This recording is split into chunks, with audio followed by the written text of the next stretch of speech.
So check this out. Here I am in my home office. This is where I run things behind the scenes. If you've seen some of my other videos, you have perhaps already been to my office. So I had a person that I correspond with, which is Adam Wilson from St. Petersburg, Florida.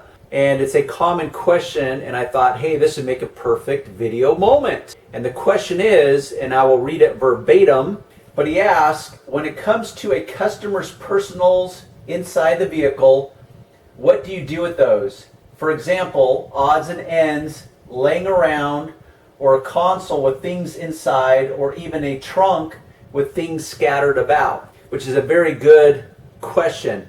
And I've had many guys ask me that question. Now, before I go into actually telling you what I do, I need to lay a little bit of groundwork so that you understand my philosophy and how I operate my business. Because answer this question for me. Is this not what you want? To create a business of your own, doing something that you love to do, which is detailing cars, and to becoming as profitable as possible. I'm pretty sure that's what most of you want. I know that's what I want. And that's why I am constantly looking for ways to become not only better, but more efficient. So when it comes to a business, there's really some basic principles. You can increase sales, decrease expenses, increase your pricing, or increase your efficiency. So what I'm going to talk to you about is the last one, which is about becoming more and more efficient. So if you were to take these individual lessons, they may seem trivial to you.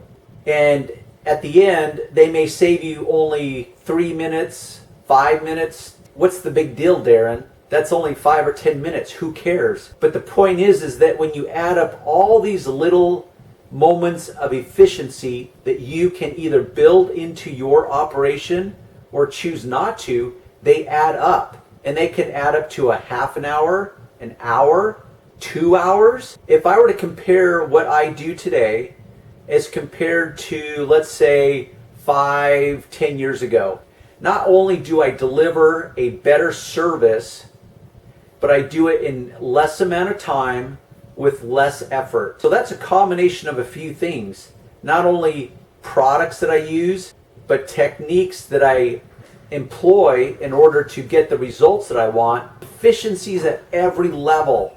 And if you use this thing up here called your brain and the creative side of your brain, you will forever figure out more and more ways to become more and more efficient.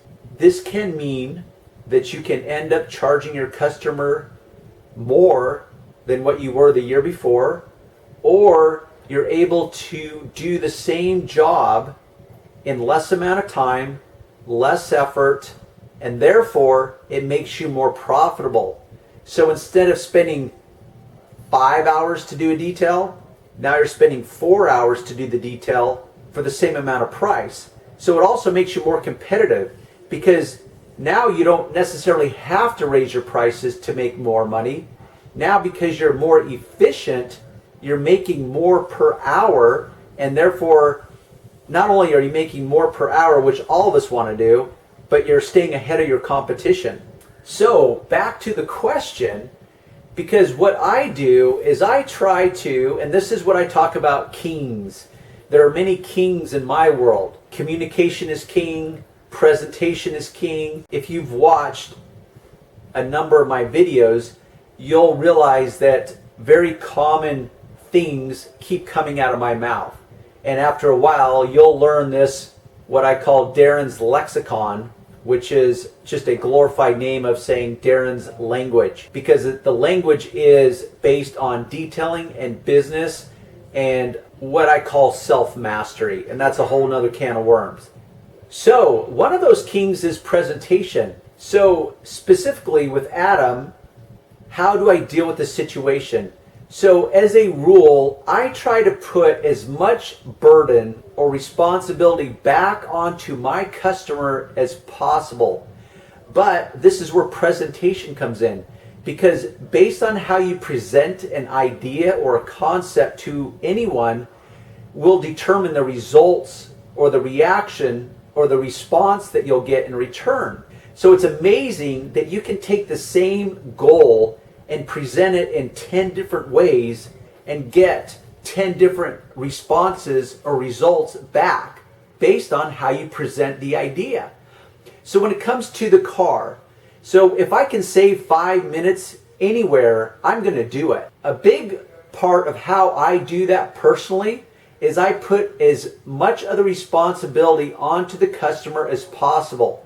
So in this case, when it comes to all their personal belongings, usually what happens is one of two things as a starting point. Either they have prepared in advance for the appointment and they've cleared out all the bulk items, whether it's umbrellas, handbags, go down the list. They've pulled it all out of their car. But every case, there's still going to be areas that they have not cleaned out. So for example, the glove compartment is a very specific area that is what I call a gray area. So for example, you as a detailer, are you detailing out their glove compartment? Now a lot of cars not only have a glove compartment, but they have a center console that people tend to collect all their personal crap. Because if you were to go through it, most of it's just crap. It just collects and they don't organize it and it builds up. But it's kind of in the area of personal space. So it's almost like taboo. It's like, hey, I don't want to rummage through their personal stuff, but yet you want to clean, because this is what's happened to me in the past is they come out for the inspection and they open up the glove box and they say, oh, you didn't clean inside the glove box. Well, back in the day, I would say, oh, well, you know, that's kind of where your personal stuff is and I didn't want to rummage through it. But yet they still expected you to do it. So how do you handle that? I just know that typically they're going to either be prepared and clean out the bulk of the items before I get there. Or when I show up, they will then quickly say, oh, let me clear out the stuff for you so you can work around it. Regardless of which happens, I'm still going to have a discussion with them. And so what I do is I will ask them point blank. It's like, okay, I notice that you've cleared out the majority of the stuff. And this is where I will usually start with the trunk, is I will pop the trunk, because that's another, what ends up being a rat's nest of miscellaneous stuff. So I will pop the trunk and I will look at it and I will assess. If it's loaded up with a bunch of crap, I will ask them, it's like, hey, typically when I do a detail, I detail the trunk. I notice you have a lot of stuff here. I can do one of two things. We can either clear it out and I can put it in a corner of your garage and you can now go through it, and it kind of forces the customer to organize their stuff that they know they should have done already, but they never get to it, so stuff just keeps building up. Or I say I can unload everything from the trunk, detail it, and then put everything back. And so now I've just put the burden onto them and forces them to answer the question so that there's no miscommunication at the end of the detail. And you just respond based on what they tell you. And it's going to be a case by case. Once I've addressed the trunk, then I go into the main part of the interior of the car and I look at the different compartments. Now with cars today, you've got door panels with compartments that they can shove stuff in. You've got center consoles. You've got usually a little tray area by the shifter gate. You've got the glove compartment. So there's endless places that people collect crap. So that's where I then say, okay, what would you like me to do with this stuff? I can either remove it, detail the area, or put it back in. Or what I can do is I can collect it in a bag and I can keep that bag separate. And I can throw away what I consider to be very obvious trash. If there's anything that I cannot figure out that is completely obvious that is trash, I'll put it into that bag. And I'm telling this to the customer. And I say, this may be helpful to you because now it will kind of force you at a level to organize your car that may have become cluttered with stuff that you don't want to carry around anymore. And so that's me presenting it in a way that makes sense to them. And they appreciate that. And they may say, oh yeah, Darren, that makes sense and that's a good idea. So yeah, just gather it up in the bag and you can just set it here. So now I'm not forced to pick through all this stuff compartment by compartment and try to figure out what's trash and what's not. Because I don't want to spend time organizing their stuff. That's not what I'm paid to do. And this is part of that efficiency. So if I can convince them or present it in a way that makes sense to them and put the burden upon them, then that saves me 5-10 minutes right there. What I like to do is even go a step further and kind of suggest in a very diplomatic way. It's like, okay, typically when I detail a car, I'm very thorough and I like to get every bit of compartment. So I've got some bags that I carry with me, and I can have you, if you like, go through and gather all your stuff and put it in that bag, and you can go through it at a later time when it's more convenient, and you can decide what stays and what goes. Or if you like, I can do it for you and keep that bag separate for you to go through later. This is where most people will offer to do it themselves. All I do is hand them the bag. Once again, that's me in a diplomatic way putting the burden upon them. So not only am I having to go through their stuff, but now I don't even have to gather their stuff and shove it into a bag, because they're going to spend the first 5 minutes doing that while I'm setting up. So that's just what I do. Now, to take it a step further, this is where presentation, one of my kings, comes into play. What I do is I carry some of these bags around. Now, these are Starbucks bags. I also have Bath and Beyond bags. Now, let me ask you this. As far as presentation goes, because here in California, for example, this is a Ralph's bag. This is what they bag our groceries in. And I could easily carry these around with me. But which one looks more professional to you? And none of these bags are mine. I hope the obvious answer is this. Now, I could even take it a step further, and I could get bags made just like this with my own branding on them. But to me, what's called the ROI, the return on investment for doing that, really isn't critical in my world. But it's something that I have considered and will do eventually. But in the meantime, I'm carrying around name brand bags that look more professional, even though they're not branded with my logo on it. And people appreciate that. And I can usually fit everything in one or two of these bags. They don't take up much room in my van, and it's a lot better than these.